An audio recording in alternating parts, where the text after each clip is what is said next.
ഇടുക്കിയിൽ കനത്ത മഴയിൽ വൻ നാശം. ചിന്നക്കനാൽ ബീൽറാമിൽ മരങ്ങൾ ഒടിഞ്ഞു വീണ് വൈദ്യുതി പോസ്റ്റുകൾ തകർന്നു. ചെമ്മണ്ണാറിൽ ശക്തമായ കാറ്റിലും മഴയിലും വീടിന് മുകളിലേക്ക് മരം വീണ് 3 വയസ്സുകാരന് പരിക്കേറ്റു. ആറ്റിങ്ങൽ പ്ലാക്കൽ സനീഷിന്റെ മകൻ 3 വയസ്സുള്ള ക്രിസ്റ്റിക്കാണ് പരിക്കേറ്റത്. ഇപ്പോൾ കൂടുതൽ വിവരങ്ങളുമായി ആന്റണി മുനിയറ നമ്മോടൊപ്പം ചേരുന്നു. ആന്റണി, മഴ ഇപ്പോഴും തുടരുകയാണോ? നിലവിൽ ആശങ്കാജനകമായ സാഹചര്യമുണ്ടോ?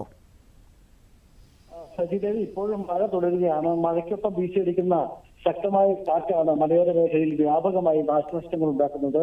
ഇന്നലെ രാത്രി മുതൽ അതിശക്തമായ കാറ്റാണ് ഉടുമ്പൻചോല താലൂക്കിലെ വിവിധ പ്രദേശങ്ങളിൽ ആഞ്ഞടിക്കുന്നത്. ചെമ്മണ്ണാറിൽ വീട്ടിൽ കമുകൊടുക്കി വീണ് 3 വയസ്സുള്ള കുട്ടിക്ക് പരിക്കേറ്റു. ചിന്നക്കനാൽ, രാമക്കൽമേട്, പാമ്പാടുംപാറ എന്നിവിടങ്ങളിലും കാറ്റ് അതിശക്തമാണ്. ചിന്നക്കനാൽ ബീൽറാമിൽ മരങ്ങൾ ഒടിഞ്ഞു വീണ് 10ഓളം വൈദ്യുതി പോസ്റ്റുകളാണ് തകർന്നത്. മേഖലയിൽ വൈദ്യുതി വിതരണം രാത്രി മുതൽ തടസ്സപ്പെട്ടിരിക്കുകയാണ്. രാമക്കൽമേട്ടിലും ഒരു വീടിനോട് ചേർന്ന തൊഴുത്തിന് മീതെ മരം ഒടിഞ്ഞു വീണു. കട്ടപ്പന വെള്ളയാംകുളത്തിൽ ഒരു വീടിന് മീതെ മരം വീട് ഭാഗികമായി തകർന്നു. ശക്തമായ കാറ്റാണ് മലയോര മേഖലയിലെമ്പാടും ആഞ്ഞടിക്കുന്നത്. 2 ആഴ്ച മുമ്പുണ്ടായ ശക്തമായ കാറ്റിൽ ഒട്ടേറെ കൃഷിനാശം ഉണ്ടായിരുന്നു. വീണ്ടും ആശങ്കയുടെ ഘട്ടത്തിലാണ് മലയോര മേഖലയിലെ കർഷകർ. സജീവേരി.